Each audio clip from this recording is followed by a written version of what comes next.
Hey, it's John with Vision Advisors, and welcome to another Selling Secrets of the Top 5%. In this episode's video, I want to remind you of the fact that people buy you first.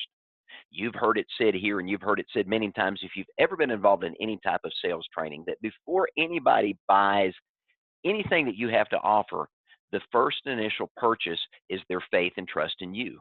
So the question that you need to be asking yourself is, why aren't you continuing to remind your customers of why they bought you in the first place? That's one of the selling secrets of the top 5%. You got to remember, it starts with you. That very first engagement with a client had several things going on. Maybe they liked your ideas. Maybe they liked the way you look. Maybe they liked your attention to detail. But the first thing they liked was you. If they did not engage with you on a personal level, you did not stir their emotions, and they felt an emotional connection to you as an individual, likely the odds are you did not close that sale and you walked away empty-handed. But if they liked you enough to buy from you once, the odds are good, and statistics play it out, that they will buy from you again and again and again if you cultivate and leverage that relationship.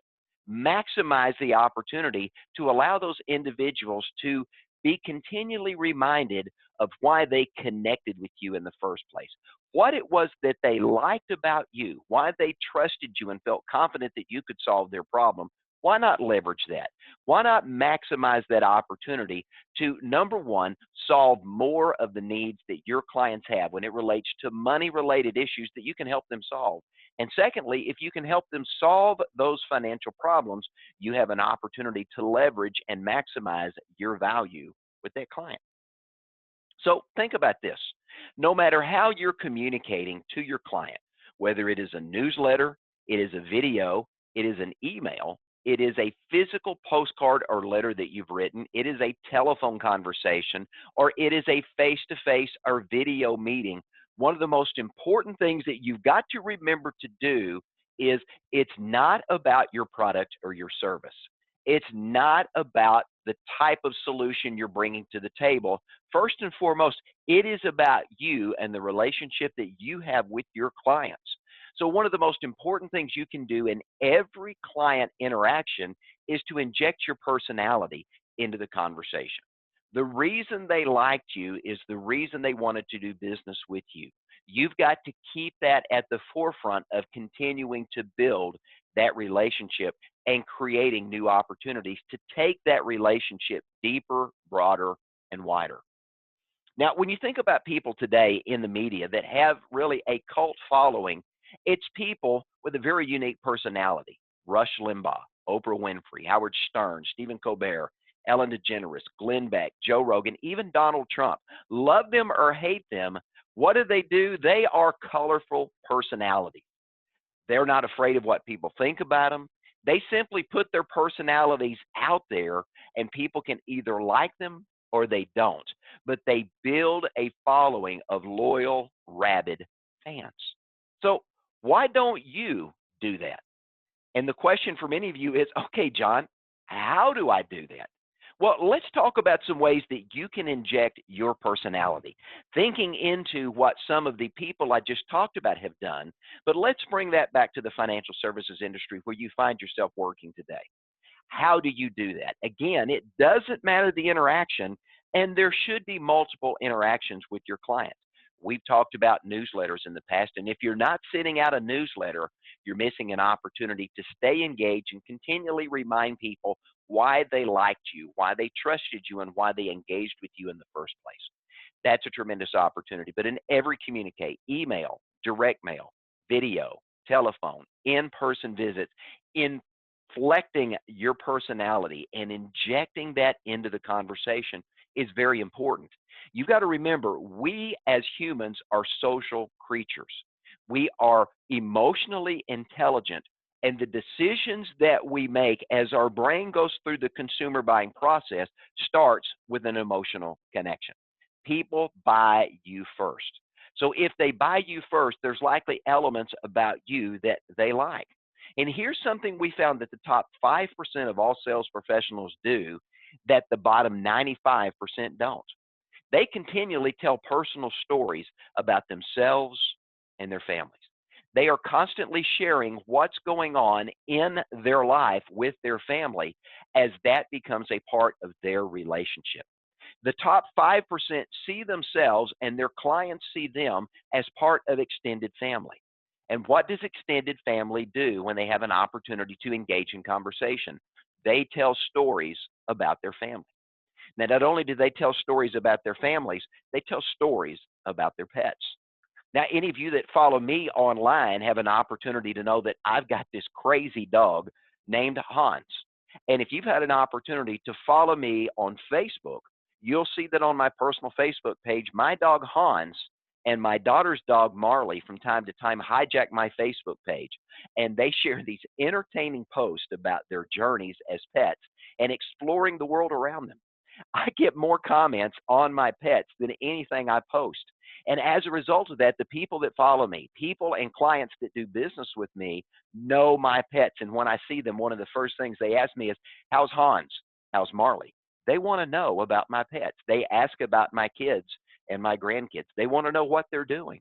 Something else the top 5% do is they take their clients on their vacations with them. They share what they are seeing, what they're eating, what they're experiencing. They share photos from their travels, giving an opportunity to live out life vicariously for people that have always wanted to go to unique and exotic places, but never had the opportunity to do so. They get to live out those dreams and those aspirations through you as you have a chance to share those. Again, injecting your personality into the conversation.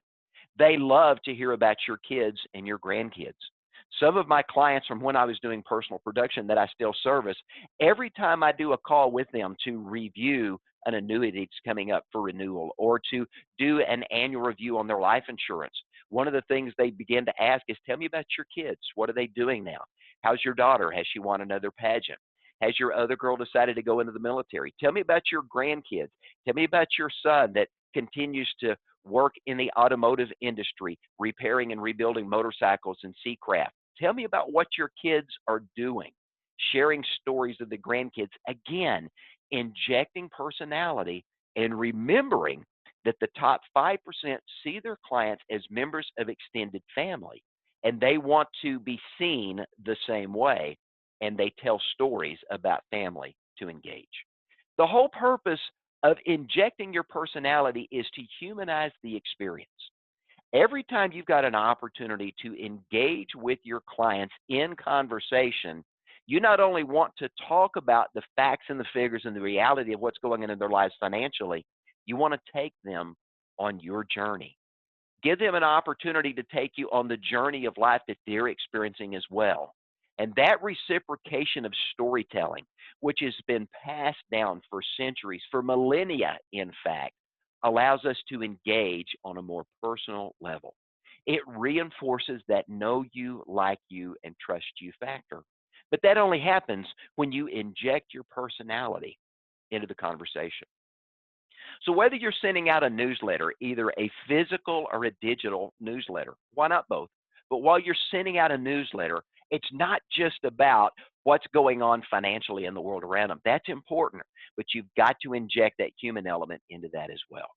Whether you're having a conversation by video with a customer, or whether you're meeting with them face to face around your office or at a boardroom table, whether you're having a conversation on the phone, that personal engagement, that injecting of your personality makes the difference. Here's what one top 5% sales professional was sharing, and he said with me just the other day. He says, John, I continue to find that as I write more of myself into my work, that it draws my perfect customer more closely to me, helping not only with initial sales, but also building long-term customer value and relationships. Now, think about what that means and the opportunity for you to engage with your clients. That's what we can help you with here at Vision Advisors. And if you're looking for ways to do that, let me encourage you to reach out and connect with us today. 1-800-505-8489 is our number. 1-800-505-8489 is the number here. You can also go to our website, visionadvisorsinc.com. That's visionadvisorsinc.com. Scroll to the bottom of the page, and you can actually schedule a strategy call with one of our business consultants and have an opportunity to talk about how we can help you figure out innovative and creative ways to inject your personality into the work that you're doing to stay engaged in communicating with your client. And if you're not doing that, we'd love to help lay out a plan and put together not only a strategy, but the tactics to make that happen in your life. Hey, I'm John Terry with Vision Advisors. Thanks for joining us for this Insight with Vision, and have a great day.